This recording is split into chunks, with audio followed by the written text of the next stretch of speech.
Good morning, everyone, and welcome to Unity on the Rivers Sunday service for October the 18th, 2020. I am Rev Ogun, Senior Minister, and I'm so glad you're taking this time to join us and watch our service. Today is Ask the Minister Sunday, one of my favorite Sundays because I get to address what's on your mind, not just what I've been inspired to share.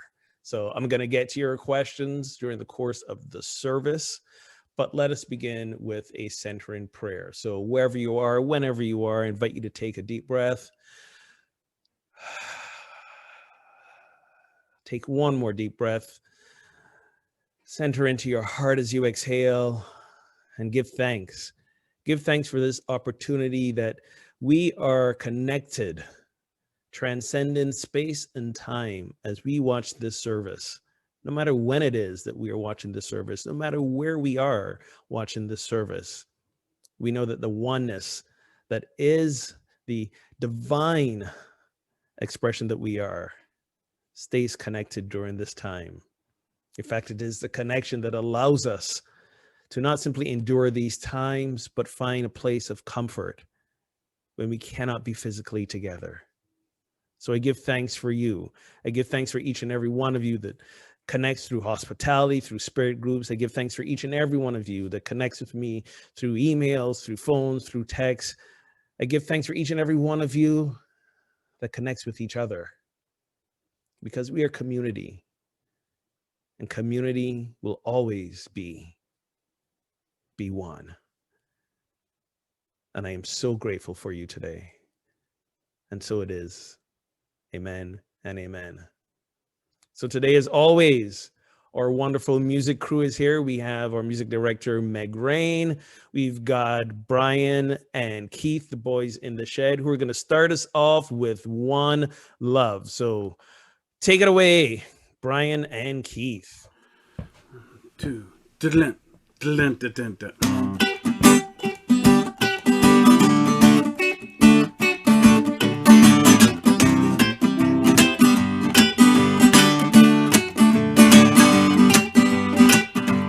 One love, one heart. Let's get together and feel alright. Hear the children crying. One love, hear the children crying. One heart. Give thanks and praise to the Lord, and I will feel alright. Saying, let's get together and feel alright. Let them all pass in their dirty remarks. There is one question I'd really love to ask. Is there a place for the hopeless sinner who has hurt all mankind just to save his own? Believe me now. One love, one heart. Let's get together and feel alright. As it was in the beginning, one love, so it shall be in the end. One heart. Give thanks and praise to the Lord, and I will feel alright. Singing, let's get together and feel alright. Take it, Keith.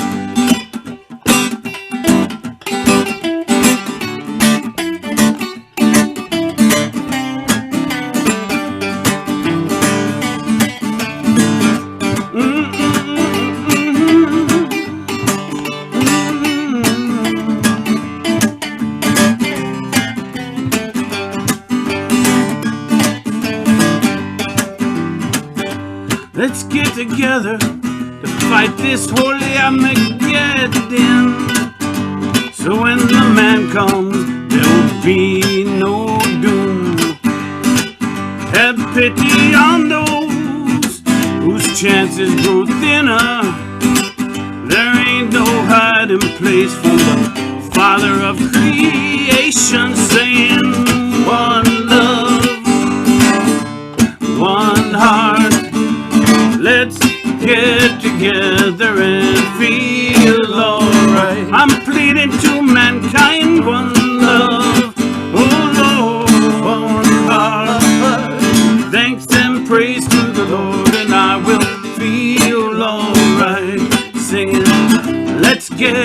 together and feel alright. Oh, give thanks and praise to the Lord, and I will feel alright. Let's get together and feel alright. Wow, what a wonderful, wonderful song. And happy pre-birthday, Keithy. Happy birthday coming up. So we're bringing back a song from, we used to bring the choir together. Here we are all together as we sing our song. I know you'll remember this, and please join in. Here we are all together as we sing our song. Joyfully, here we are all together as we pray. We will always be. Here we are, all together as we sing our song. Joyfully, here we are, all together as we pray. We will always be. Join us now and sing and celebrate the fellowship we share. All is one, keep the fire burning, kindle it with care, and we'll all join in and sing. Here we are, all together as we sing our song. Joyfully, here we are, all together as we pray. We will always be. Join us, here we are, all together as we sing our song. Joyfully, here we are, all together as we pray. We will always be. Join us now and sing. Join us now and sing and celebrate the fellowship we share. All is one, keep the fire burning, kindle it with care, and we'll all join in and sing. Here we are, all together as we sing our songs. Joyfully, here we are, all together as we pray. We will always be. As we pray, we will always be. Thank you, Meg, for that reminder that indeed we will always be together. And I know sometimes it's hard to remember that now as the months continue that we can't physically meet together. But our togetherness, we have to remember, is not determined by location.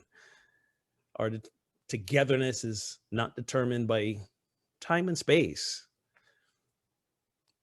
Let that be our anchor during this time. And let us remember that at some point in the near future, this point it might be next year, but let us remember that coming together physically, worshiping together, singing together, breaking bread together, that's not an option. That's an inevitability.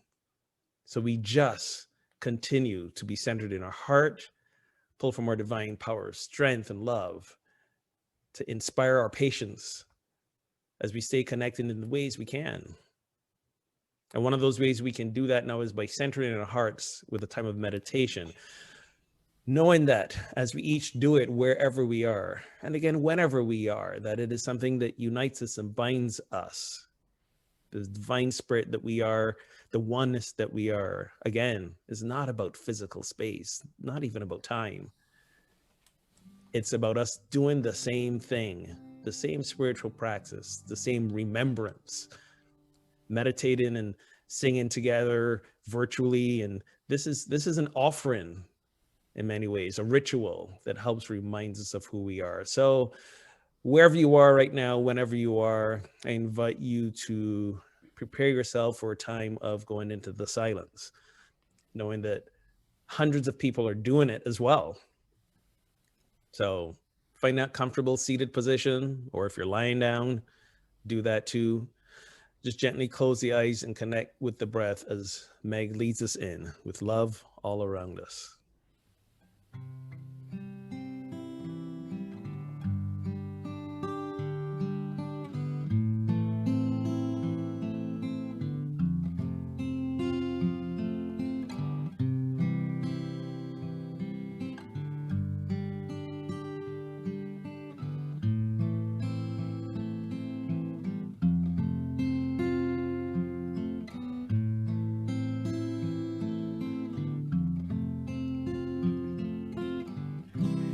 God before us, God behind us, to the left and the right.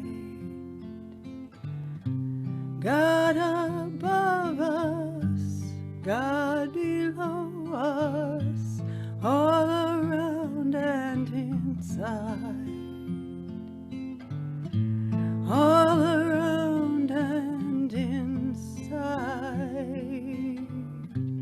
God before us, God behind us, to the left and the right.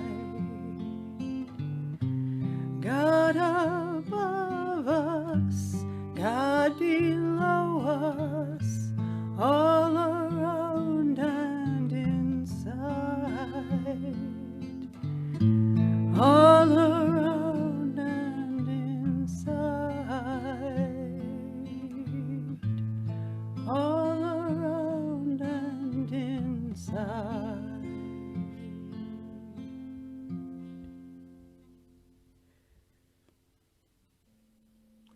So let's continue to center in. But continuing to connect with the easy inflow and outflow of breath. With each outflow, with each exhale, we allow the body to relax and sink further into the chair, the bed. Imagine you are being effortlessly supported from beneath.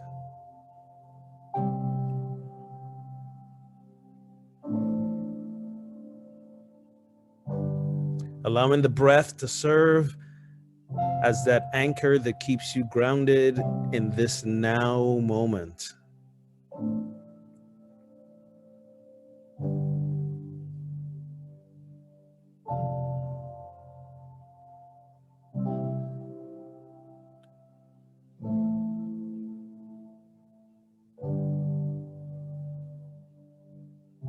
With every distraction of body and of thought, simply notice without judgment, without resistance. Simply notice that they happen and return your attention to the breath.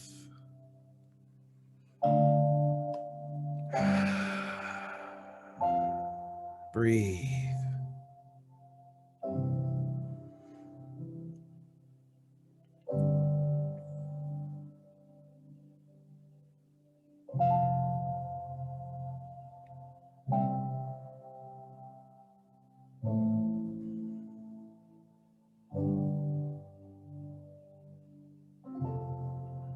With each breath, relax into the opening of the heart.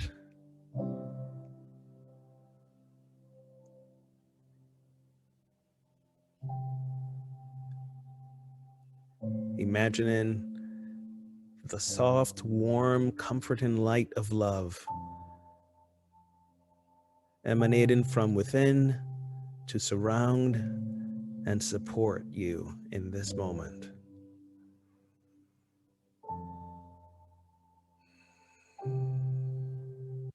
Breathe as love surrounds you.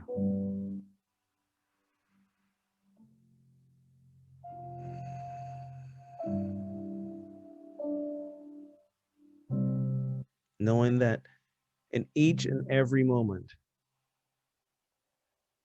when anxiety arises, when fear arises, when anger and resentment arises, indeed, when a frightened part of ourselves becomes triggered, we remember to breathe.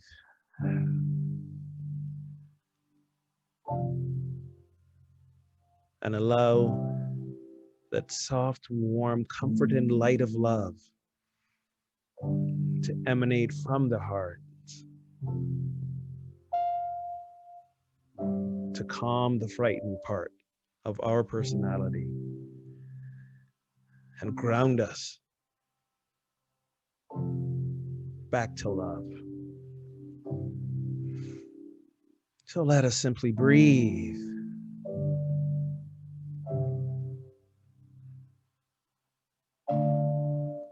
Falling into that deep comfort that is God's love within.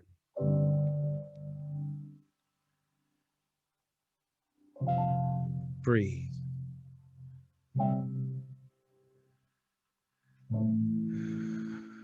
For a few moments in the silence.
And as we continue to breathe in that centered place of love, we hold in our hearts' intentions all our loved ones we know that may be struggling right now.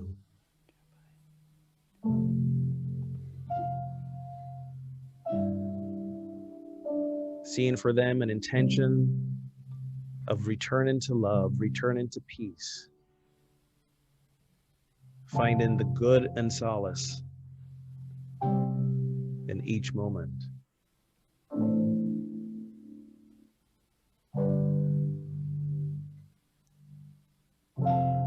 Remembering for ourselves that every time we show up as love, show up as God, the presence of the one power and one love that we call God is made known.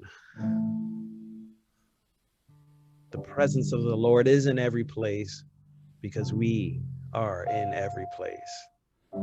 So let us bring this time of meditation to a close as we sing, Surely the Presence.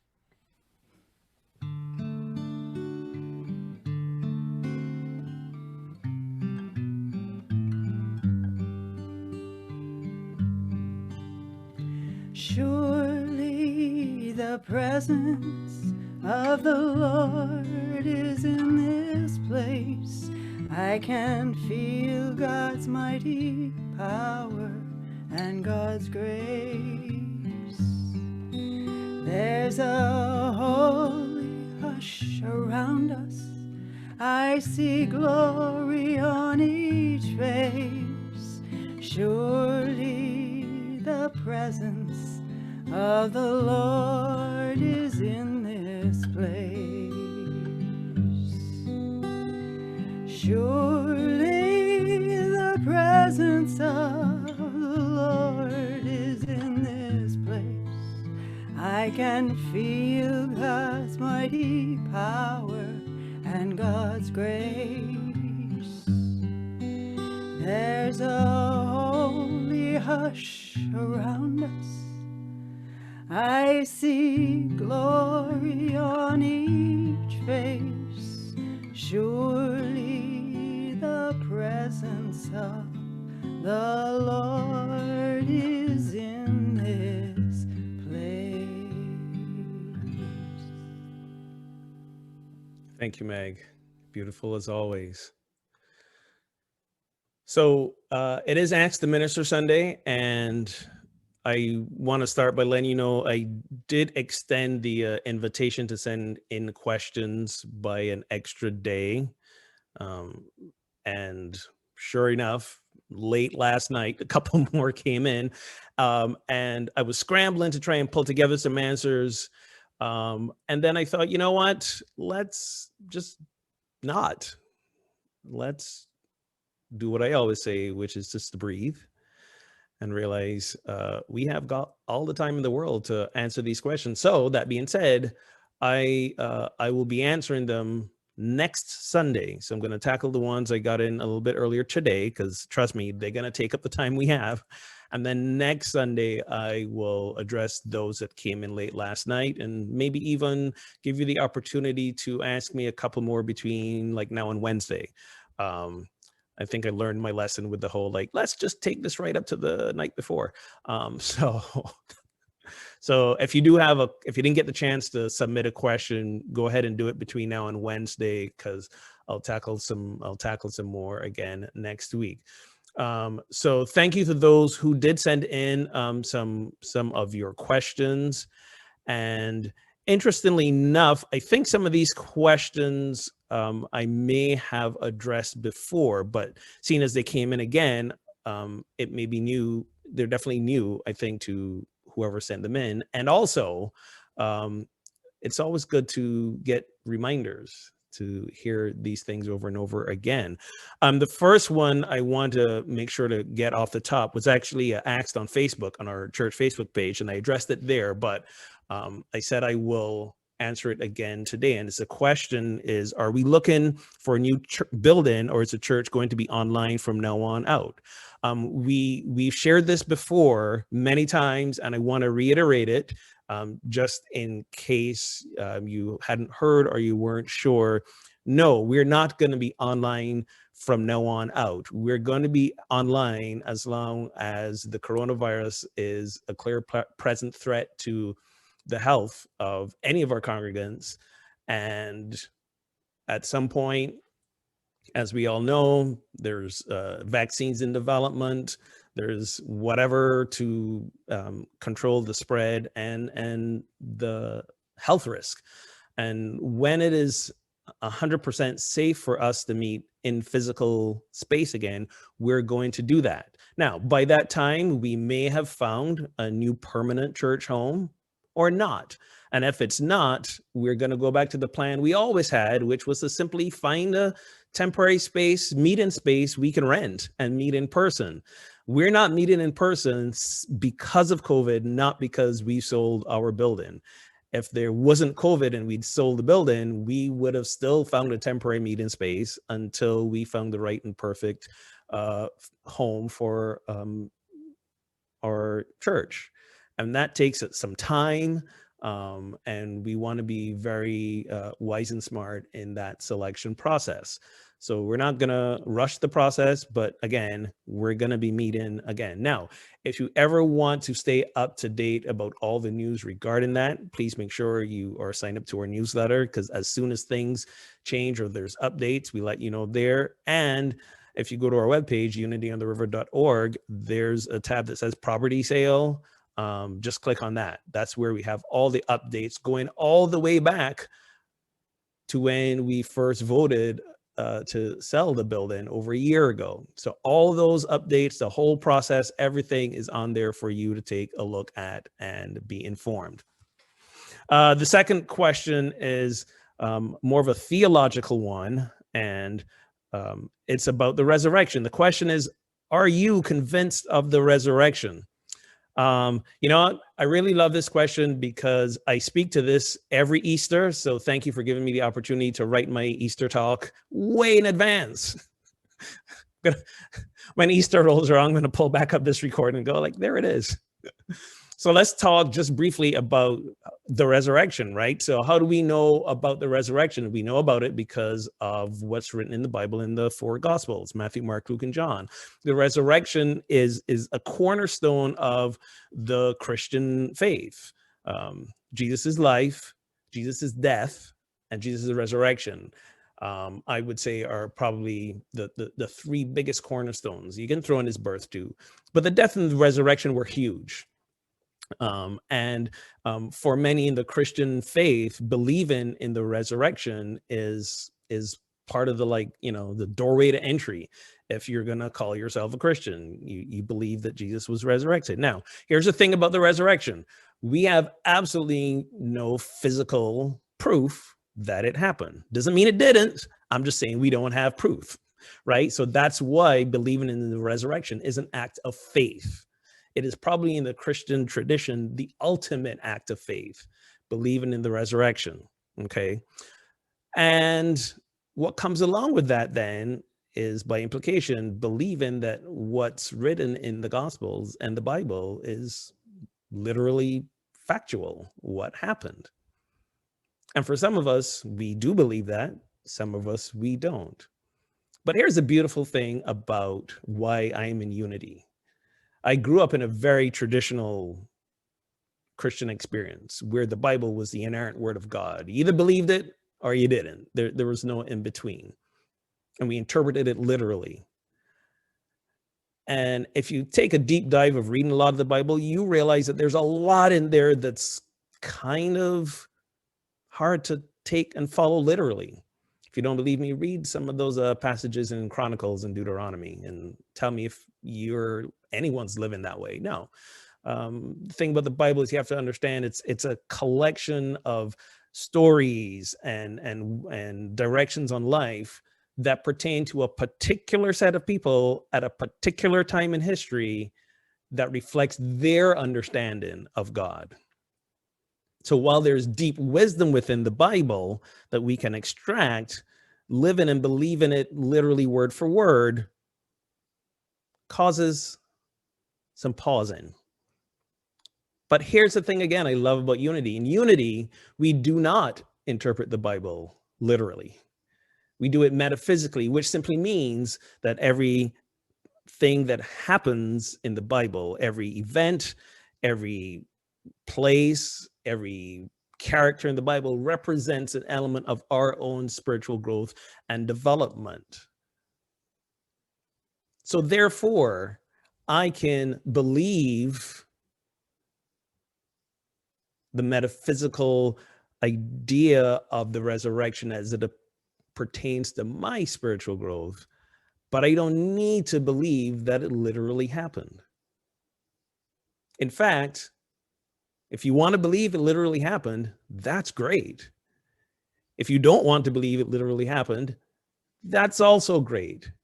It is not a requirement for entry to be a person who attends a Unity church or believes in Unity's teachings. The metaphysical interpretation of the resurrection, as written by our founder, Charles Fillmore, says it's the restoring of mind and body to their original undying state. And what does that mean? That means our original undying state is wholeness. Okay, wholeness. That's a spiritual state. That's the idea that in spirit, at our spirit level, at our divine level, there is no imperfection. There is no death. There is simply life at the spiritual level. At the physical level, you know, this body is a temporary shell. So the idea of wholeness is our, what did he say? Original undying state. And the resurrection takes place in us every time we rise to Jesus' realization of the perpetual indwelling life that is connecting us with God. So every time we remember our wholeness, in other words, when things in life aren't going well, when the frightened parts of us get triggered, let's go back to my last, 6 talks on spiritual partnership, when the frightened parts of us get triggered and we feel angry, we feel resentful, and we feel stressed out, and that stress affects our bodies, and we're sick and we're ill and all that sort of stuff. When that's happening, we take a breath and remember our divine wholeness, and we live and respond from that place. And when we do that, that's a metaphysical resurrection for each and every one of us. And that happens, I don't know, can happen multiple times a day for any one of us, right? Every time we rise to Jesus's realization of perpetual indwelling life that connects us to God. Every time we remember that we are not just a human shell and human emotions and human feelings, that we are so much more than that, that we are the fullness of God, that we are love itself. When we remember that and live from that, that's our resurrection. And that's what I believe in. That's what I endeavor to practice and live every day. So believing or not believing in the actual physical resurrection of a spiritual teacher over 2,000 years ago, take a deep breath and hang on and see what parts you get triggered when I say this, is irrelevant to how you live as a divine being today. So believe it if you want to, don't believe it if you don't want to. What's important is that every moment you have that personal, spiritual inner resurrection for yourself, that you keep returning to the divinity that you are and awaken to that and live that. That's what matters. That's what unity teaches. And that's why I'm in unity, because then I can get away from the trying to mentally rationalize the literalism of the Bible. Did it happen? Did it not happen? How can I believe that? How can I not believe that? I don't have to bother with any of that. I ask myself, did I resurrect? Did I arise? Did I lift myself up to the divine truth of who I am in any particular situation? So I'm convinced of the metaphysical resurrection. That's where I am. So that's how I'm going to answer that question. All right, here's the third question that I'm going to address today. And this one's going to take up the bulk of the time. And as I answer it, again, I want you guys to check in with yourselves and ask yourself, am I listening from a frightened part of my personality or from a loving part of my personality? And just check in with yourselves. Check in, remember the process we talked about. Check in with the feelings that arise in your body, the sensations. And if you are not in tune to those, check in with your thoughts. Check in with, see if your heart beats faster, your breath gets quicker, your body tenses up, or you feel anger or resentment arising. Is that that's the frightened part of you getting triggered? Or is it an open-hearted, compassionate place? So just check in with yourself as I go through the answer for this question, which is, how do you plan to tackle the loss of so many of our congregation? How do you plan to tackle the loss of so many in our congregation? So I'm going to answer this question in sort of like 3 parts. The first part is I'm going to talk a little bit of general, why people leave church in general. Okay, not particular to us, Unity on the River, but just church in general. And there's lots of research and data around that. So I'm going to talk about that a little bit. Then I'm going to talk about why people have specifically left Unity on the River. And when I address that, I'm going to share from what I know that people have told me personally and what others have reported to me. Okay, so then I'm going to bring it in to us specifically. And then I will address what the board and myself have talked about and other people have talked about as well, and how we respond to this. Everybody okay so far? Any frightened parts got triggered? Are we still breathing to the heart? Okay, so here we go. Woo. And let me just tell you, there's a frightened part of me that got triggered when this question came in. And I was very clear about how I was going to answer it. And I'm like, okay, let me just breathe into that. So why do people leave church in general? Let me give you a little data around church attendance trends. Okay, as many of you know, church attendance across the board, it doesn't matter what denomination, it doesn't matter what religion, in general, across the board, church attendance has been falling since the 70s. Okay. In America, church membership was at 70%, like 70% of folks who ascribed to religion or said they were spiritual, religious, whatever, of those people who said that they were, 70% of them attended the church all the way up through to 76. Then it fell to like 68% in the 70s. And then it just kept falling and falling and falling. Now we're like at 64% of those who have a religious preference that belong to a church. Okay. Since the turn of the century, those who have quote unquote no preference in a religious affiliation has grown from 8% to 20%. Okay. So there's been a rise in people who don't have any particular religious affiliation in that span of time. It's more than doubled. And those who attend a church that actually belong or claim to belong to some denomination or consider themselves religious has also been falling. Okay. Again, across the board, doesn't matter. Now, I know some of us want to say, oh, but I can point to examples of this church and this church that have grown in size. You're right, you can.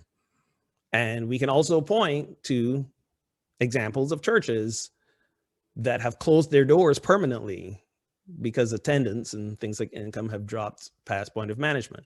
So if you think of a bell curve, going back to my high school math here, if you think of a bell curve that kind of shapes like a bell, you'll always find examples at the edges, but most are in that middle area. Okay. Now, this pattern gets exacerbated in smaller, what we call autonomous independent churches like Unity. So Unity does not belong to a long-standing denomination like the Methodists or the Catholics or the Presbyterians. Unity as a movement is barely over 100 years old. The churches are autonomous. We are not managed by like a mothership denominational headquarters. We do have one, but there's a resource for the churches as we need them. But basically, we stand on our own as Unity churches. It's a double-sided gift and curse of Unity. Gift because then as a church, we can be exactly who we want to be, with no one per se telling us you have to sing this song, you have to do this thing, you have to, right. We decide who we want to be our own. And that's a great level of autonomy and responsibility. But it's also why if you go to different Unity churches across the country, you're going to have like some weirdly different experiences as well. You're going to find people singing the peace song different, saying the prayer protection different.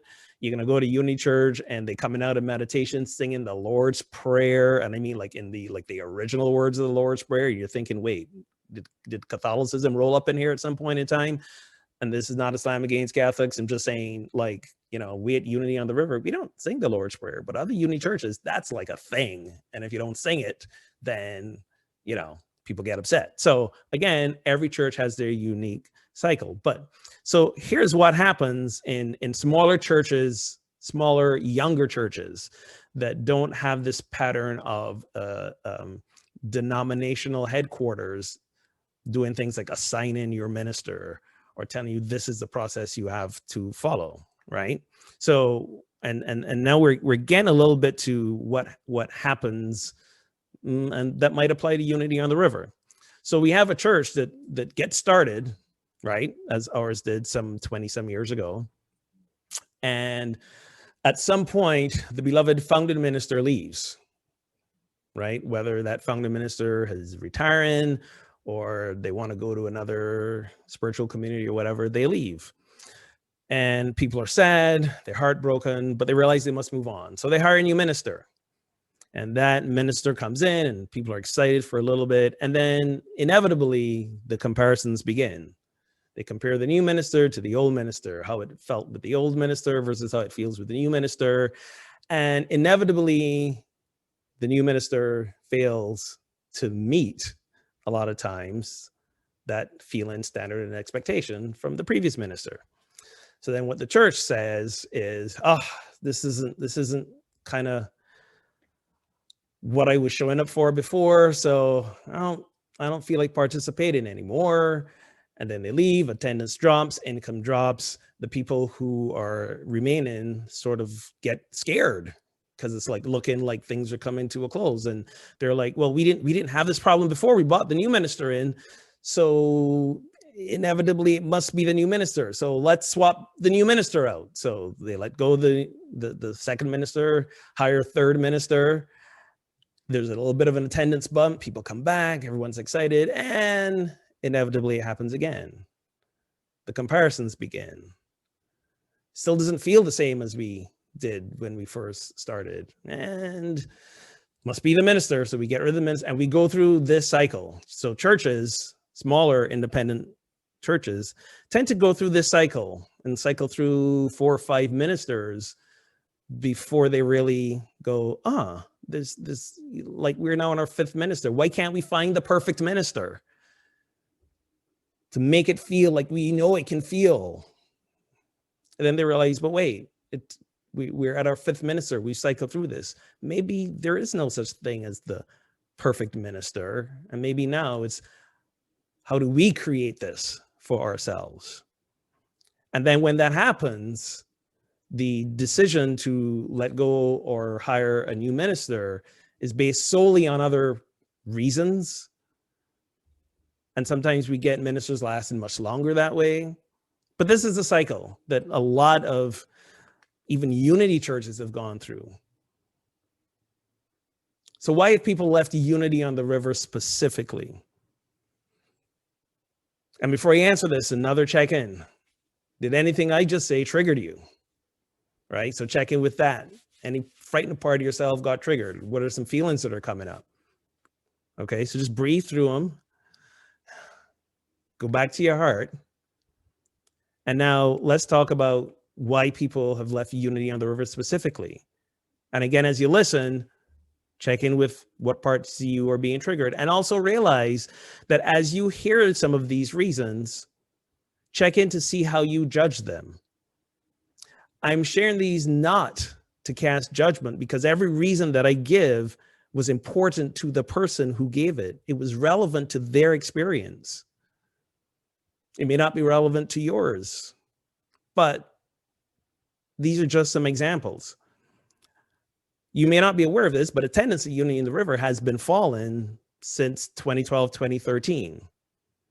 If you remember, I was hired 2015. So the attendance trend has really been falling. And since then, and a lot of churches, if you remember 2012, what happened in our country was sort of like a second recession at the time. And for a lot of churches, they saw decreases in income and attendance during that time. And for a lot of churches, if you remember the trend that I talked about earlier, it's been falling steadily since then. I was told at some point, Unity River had enough people that we needed 2 services on Sunday, and attendance fell to a point where then it was condensed back to 1 service, all before I showed up. So that's pre-2015 when I was hired. So then I was hired, and some people left because I wasn't Reverend Shipley. I mean, let's just say what it was, which was obvious. I don't know if you realize this, but you hired the polar opposite of Reverend Shipley. Those of you who have not had the pleasure of meeting Reverend Shipley, she is a somewhat, I would say, older white female. You hired a younger Black man. You don't kind of get much polar opposite than that, right? And we've got a different speaking style. We've got a different style of being with people. Like, we're not the same person. So for some people, that was enough reason to go, all right, this isn't the same. He's not my minister, which is perfectly okay. Like, we like who we like.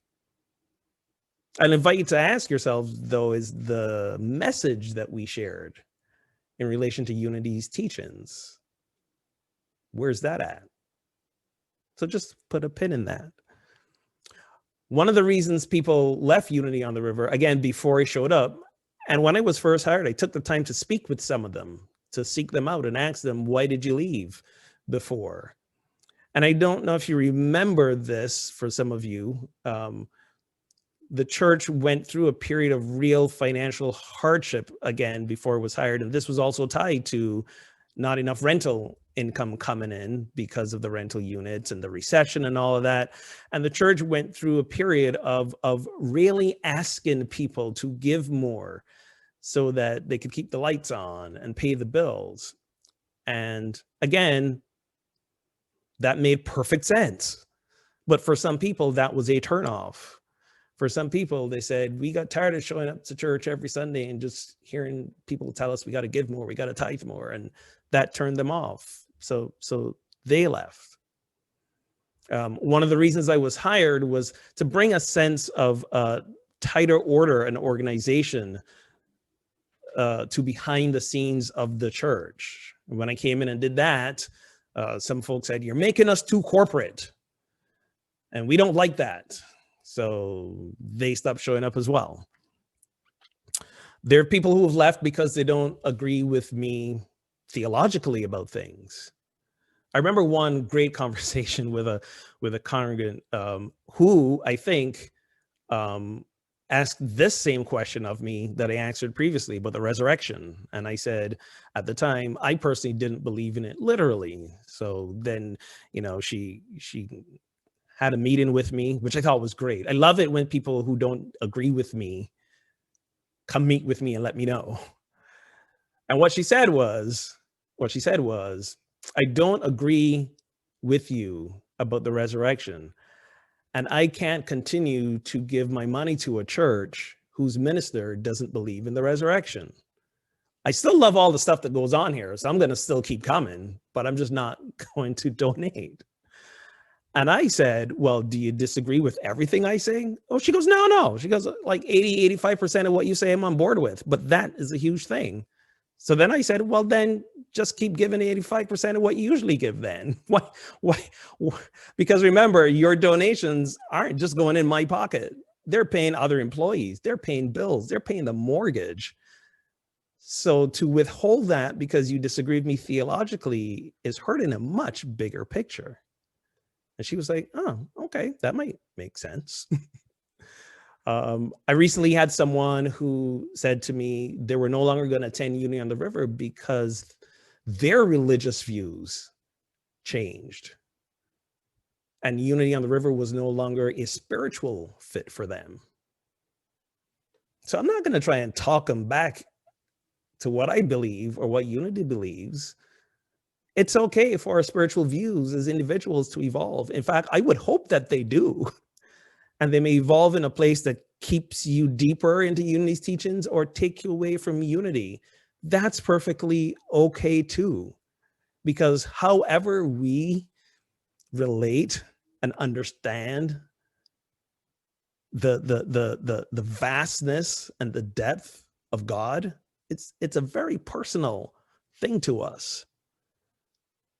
Remember, many of you came to Unity because your previous spiritual community wasn't a fit for what you believed. So sometimes it's okay that you evolve in a place and Unity's teachings don't resonate with you anymore. That's okay too. And then we have people who leave for very personal reasons as it relates to me. I've had people leave because I've changed the order of service. I've spoken to you many times about my memory issues, and sometimes I've forgotten people's names, and they took that very personally, and for that I'm truly sorry. But any of you worked with me extended period of time, you know me and name recall. It's not a thing that's my gift.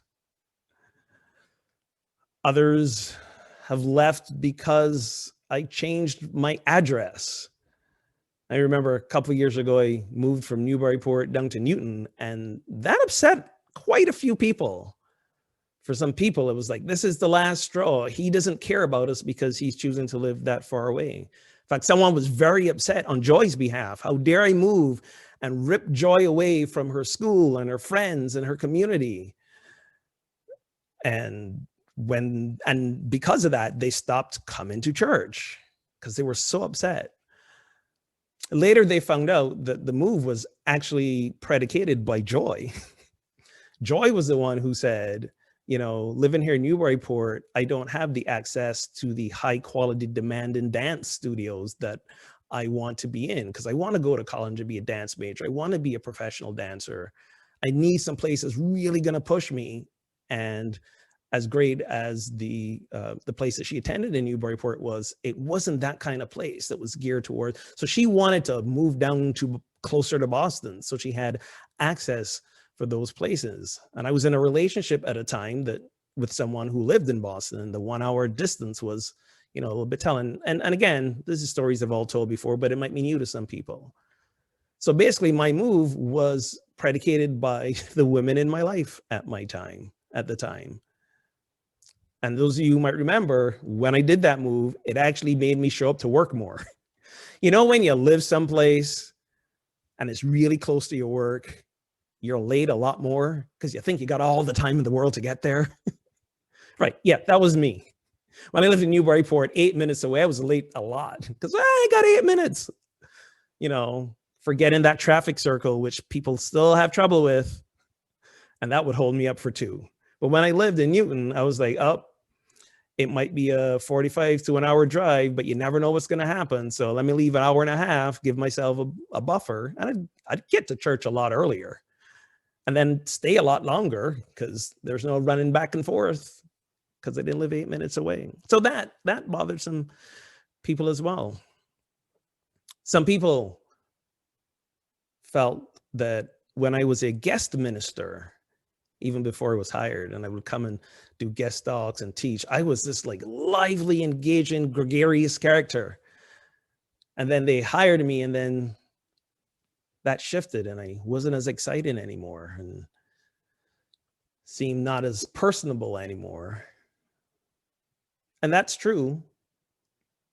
And it's true because, I don't know if you remember, but I had a major loss in my life. And grief does a thing to a person. And I don't say this as an excuse by any way, shape, or form. I say this to share information with you about what was happening within me. And perhaps I didn't do a good job of sharing this before. Why? Because a frightened part of me was triggered. If I keep telling you guys how much pain I'm in, you'll look at me differently. You wouldn't accept me as much. You wouldn't love me as much. Why does he keep talking about his dead wife? Like,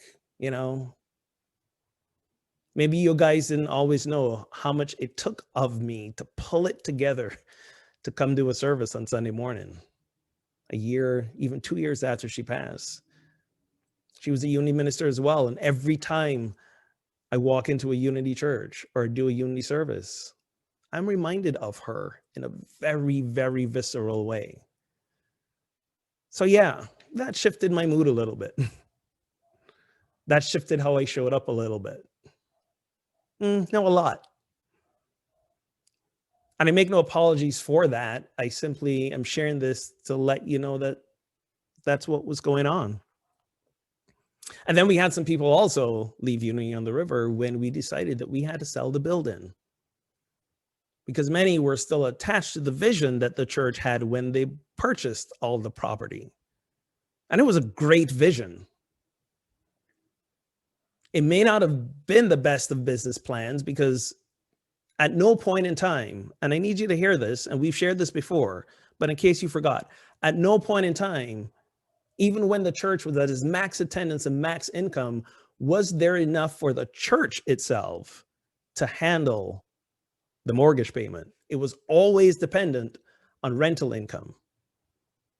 And we shared this with you at the community meetings, last year, or, as we were leading up to the decision to vote to sell the building. All those community meetings have been recorded. They're on our YouTube channel. You can go look at them. But the church was never designed to handle that. And in the history of owning the property, twice, maybe 3 times, but twice for sure, when there weren't enough tenants and not enough rental income, anything the church had saved was wiped out. So there was never enough income before with all the folks. There was even less with fewer folks. And this is why we made the decision to sell the building. And I'll remind you that the timing of it was absolutely perfect. When you talk about divine timing,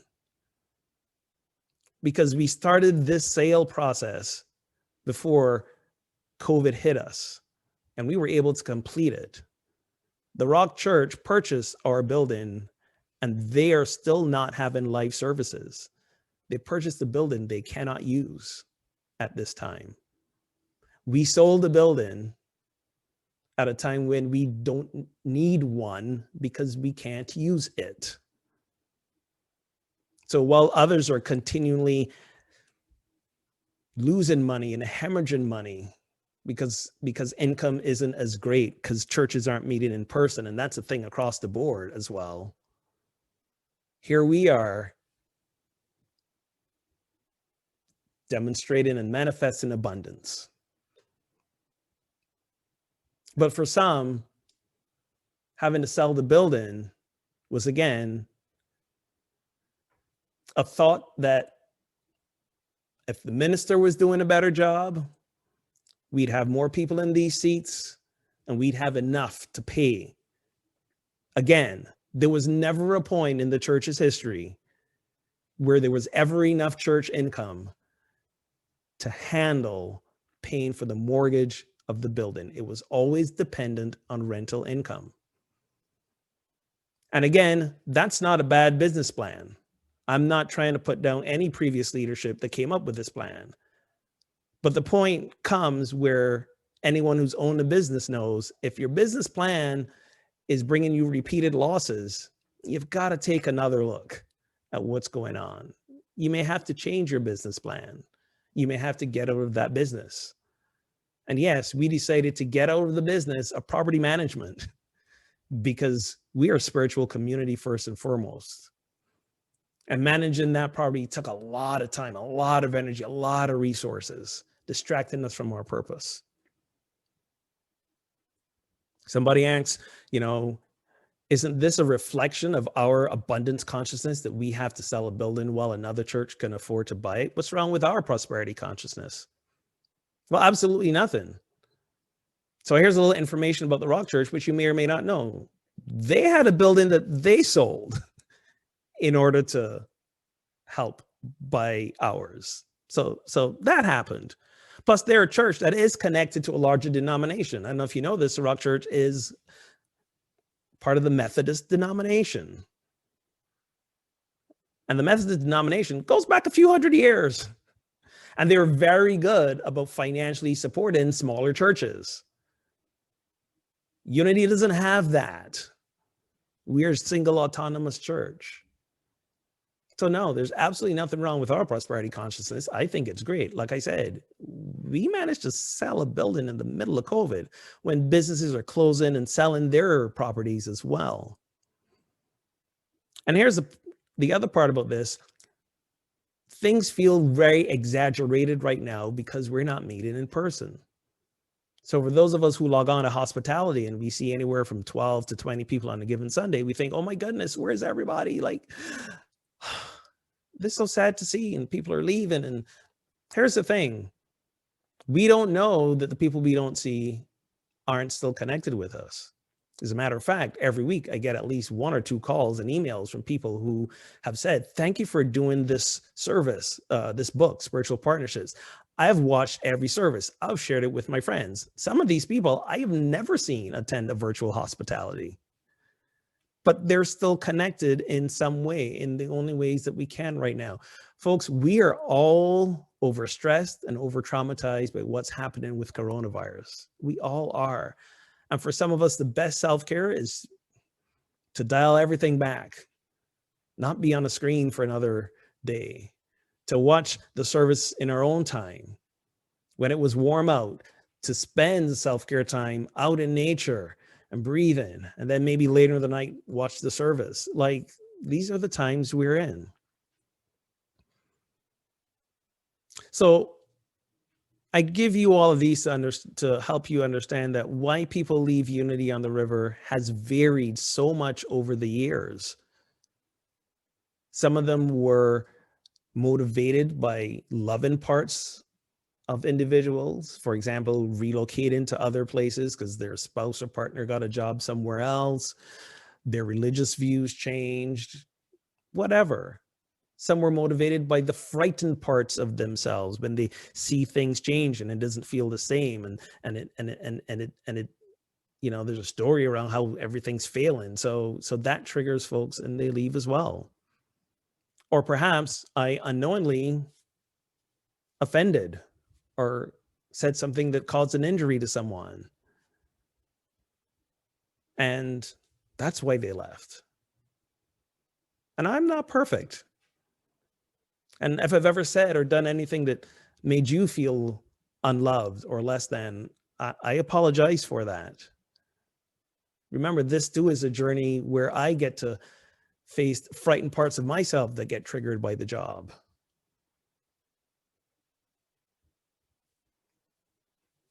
It's very fun on Sundays in the receiving line to hear folks who tell me what a great job I did in my talk. And also to hear the folks that says, okay, so I have some ideas for how you can make your talk better. You knocked it out of the park today, Reverend Ogun. Or my favorite, which is kind of how I know maybe it wasn't a great talk. Oh man, the music was wonderful today. Not that it isn't always, but for me, that's the story that I have made up in my head. Let's just call it what it is. The story that I have made up in my head, that maybe the talk wasn't so great today because no one's telling me about it. And that's my own stuff. Right. So this job has been about me learning about me and learning how to do this job as well, and the learning curve of this job. So that's why people have left Unity on the River. And for those who actually take the time and are courageous enough to come talk to me or talk to a board member about why they're leaving, sometimes we're able to clear up miscommunications. Sometimes we're able to clear up misunderstandings. But for those who leave and don't ever let us know why, we don't know. For those who leave and can, for lack of a better word, then talk with others who've left and create a movement to, as the book reminds us, of trying to gain external power by changing the circumstances. That's a real thing too, as opposed to re-engaging with us and have open-hearted and brave, but challenging conversations. This is the work of spiritual growth that spiritual partnerships was all about. So let's talk about now what the board is in conversation around this. And again, let's check in with ourselves. Where are we with all what I just said? So one of the things the board has realized is two things. One, I know that after our last community meeting, some folks suggested about, before we move forward with anything, like we got to admit that there's like some forgiveness work we got to do as individuals and as a community about resentments that we've held for years, or towards the minister, or towards the staff member, or towards a board member. Like these are real things. And we got to move forward from a clear place. So maybe we should do like some making peace with our past work, some forgiveness work. And the board heard you. And as I shared before, we were speaking with a very well-known, very good church consultant, Martha Creek, and she's helping lead the board through some work now, and eventually the community through a process as well. And as that continues to unfold, we'll share information about that with you. So that's one thing. But the other thing that the board has also realized is we really got to get back to outreach. We've Unity churches, and our Unity church has, or let me put it this way, can always do a better job of serving the community outside of ourselves. And we're actually trying to do something with that around Thanksgiving. So as you know, every Thanksgiving, we usually have a big potluck at our church. People bring food, we break bread together, we're in gratitude for each other. Well, we're in the midst of a pandemic right now, so that's not going to happen. But it's also the opportunity for us to connect through service, if we're able to do so. So we're trying to work with Pettingill House Food Pantry right now to have an opportunity to support them during Thanksgiving, a time where they're usually getting big food donations right now to prepare meals, Thanksgiving meals for those who have much less than some of us do, but they're struggling with donations as well. And they're going to be doing it a little bit differently this year. So I'm in conversation with the director of the food pantry there to partner with them to see what we can do together so that this year Thanksgiving becomes less an inward looking celebration of our community and an outward demonstration of the love of our community. So more news about that's going to come in, because when we engage and outreach with the community, that's how we make ourselves known and visible.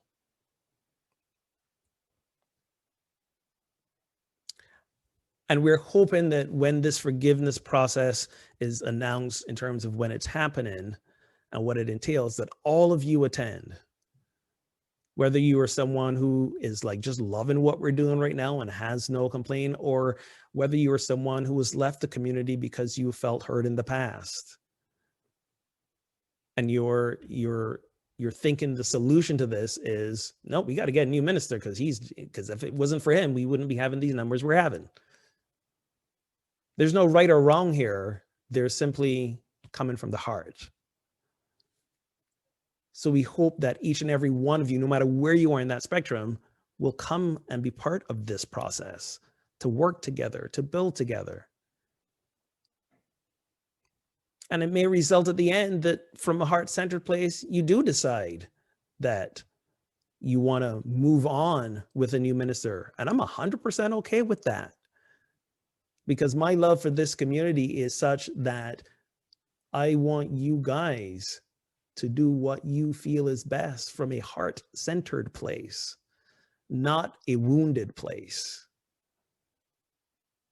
And I'm going to love you as long as I'm taking breath on this earth, because you guys have demonstrated love for me, the vast majority of you, when I was going through one of the most difficult times in my life. And there's no way I'm ever going to forget that. I still feel that.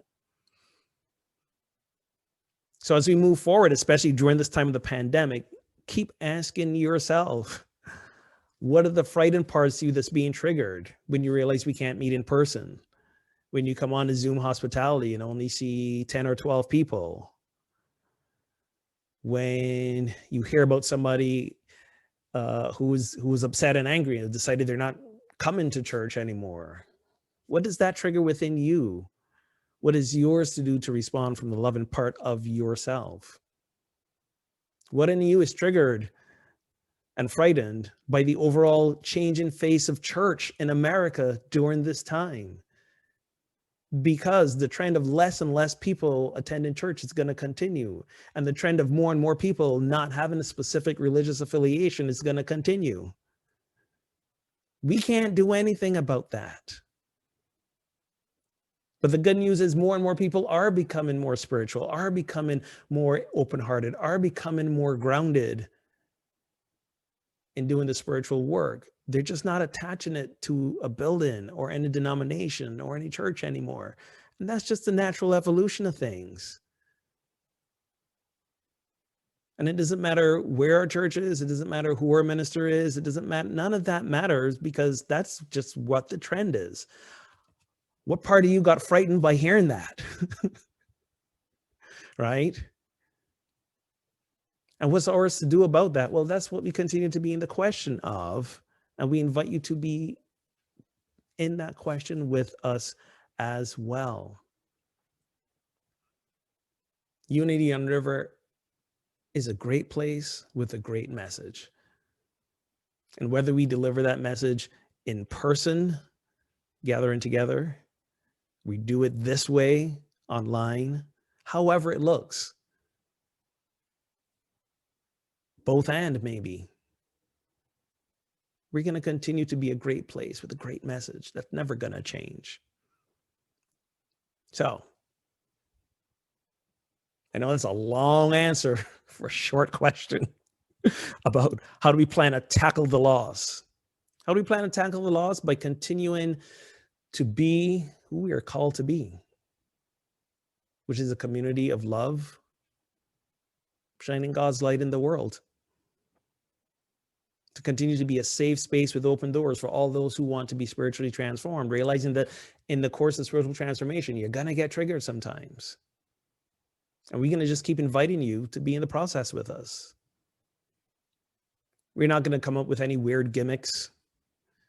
We're not going to be responding from fear and panic, especially from those who are no longer actively engaged in the community. We're going to continue to be heart-centered, doing the transformative work that we are called to do, both outside of us and as a community within us. And that we continue to trust the universe. We continue to live from the loving parts of ourselves as best we can. So that's what I'm going to do. That's what the board's going to do. And that's what I'm inviting you to do as well. And come talk to us. Talk to me. Talk to Tina, our board president. Talk to a board member. We got to talk. Remember what the book says, spiritual partnerships. We feel that if we talk and share, it's going to separate us. No, it's what brings us together, because we can clear up so many misunderstandings and miscommunications when we just talk to each other. So if you know someone that's not happy and has said they're leaving and they're angry or whatever, please invite them. Come talk to us. Come talk to us. We know it's going to be hard. We know it's going to be difficult. But that's what love does. That's what oneness does. We stay connected heart to heart. So, until next week, when I tackle the other half of the questions that came in. And just to tease, one of them is about sex as a spiritual practice. So that's going to be an interesting stuff next week. Yep. I am not sure why Brian is covering up his camera right now. What, Brian, you don't want to talk about that next week? We're going there, my friend. The people have asked, so I shall answer. We're going there next week, so you got to look out for that. But for today, bringing the Acts of Minister to a close, and simply invite us to breathe right now and check in and realize that the frightened parts of us that got triggered today, it's okay. Just breathe into them. Maybe find someone to talk through with them. And then ask yourself, what would it look like to respond from the loving part of yourself, the true loving part of yourself? What would it like to bring heaven on earth, to bring Shambhala to our reality? Yes, Brian and Keith, that is your cue. I thought when I first heard Shambhala, I thought I was doing Meg's song, but no, this is a different version. Yes, I get to channel Three Dog Night, which I never thought I would do. So. First time for everything, my friend. First time for everything. Take it away.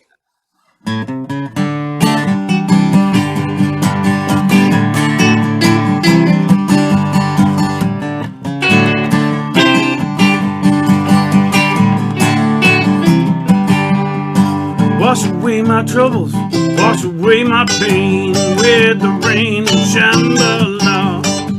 Wash away my sorrow, wash away my shame with the rain and Shambhala. Ooh, yeah, yeah, yeah, yeah, yeah, yeah. Ooh, yeah, yeah, yeah, yeah, yeah. Everyone is helpful. Everyone is kind on the road to Shambhala. Everyone is lucky.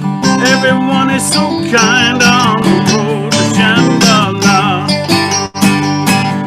How does your light shine in the halls of Shambhala? How does your light shine in the halls of Shambhala? Take a key.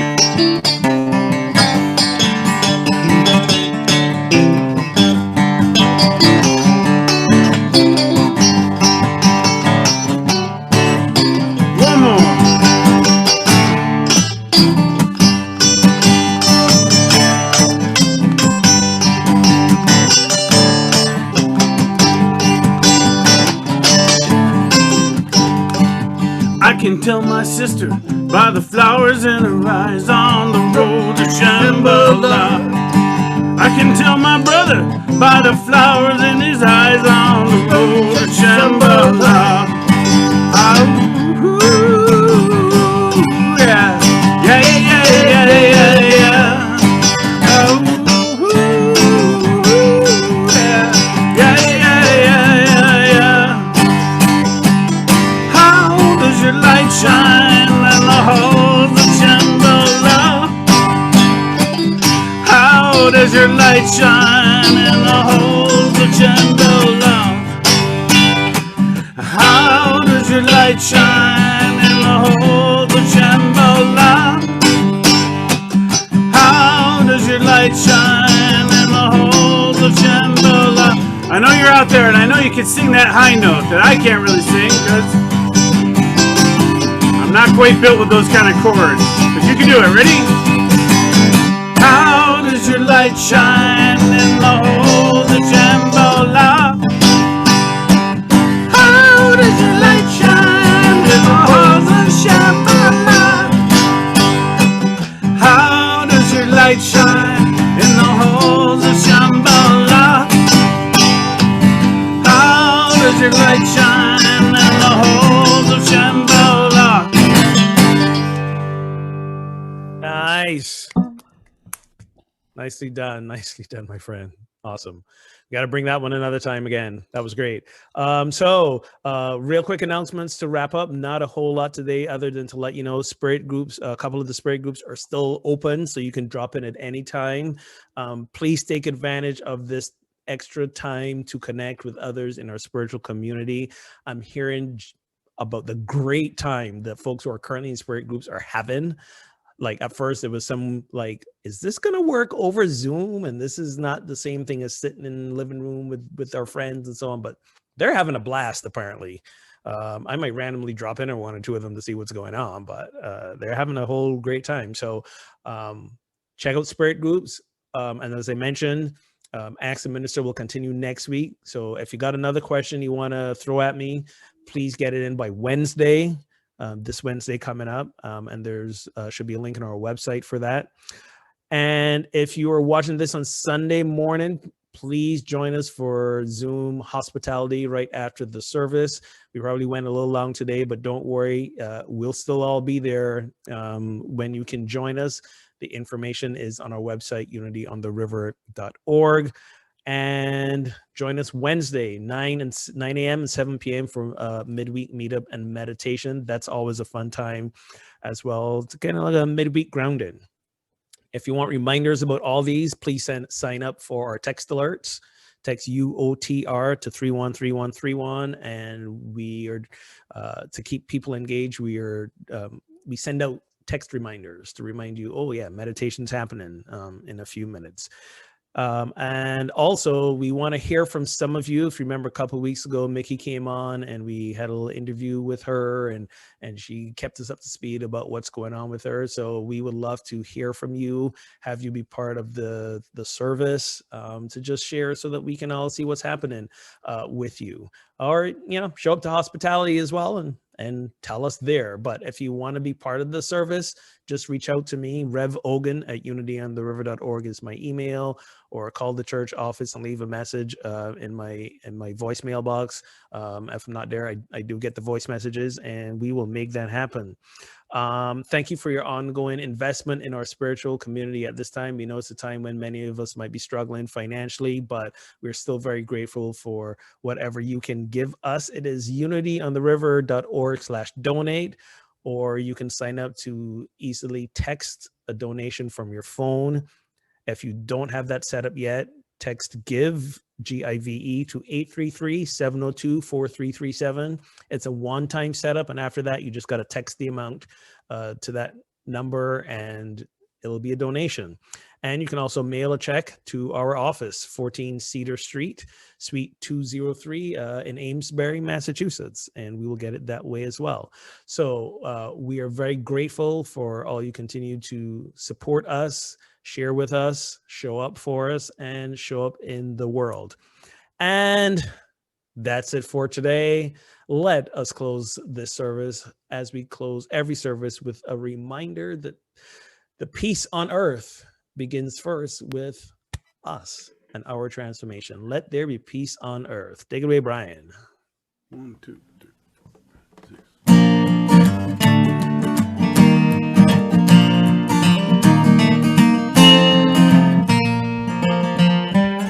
Let there be peace on earth. Let it begin with me. Let there be peace on earth, a peace that was meant to be, with God as creator, family all are we. Let us walk with each other, perfect harmony. Let peace begin with me. Let this be the moment now. With every step I take, let this be my joyous vow, to take each moment and live each moment in peace eternally. Let there be peace on earth. Let it begin with me. And our prayer for protection. The light of God surrounds us. We are the light of God. The love of God enfolds us. We We are are the love of God. The power of God protects us. we are the power of Love God. of God. The presence of God watches over us. We are the presence of God. Wherever we are, God God is. and all is and well. all is well. We And We are are richly blessed. blessed. Namaste. Thank you for being part of this community. Love you. See you soon. Namaste, everyone.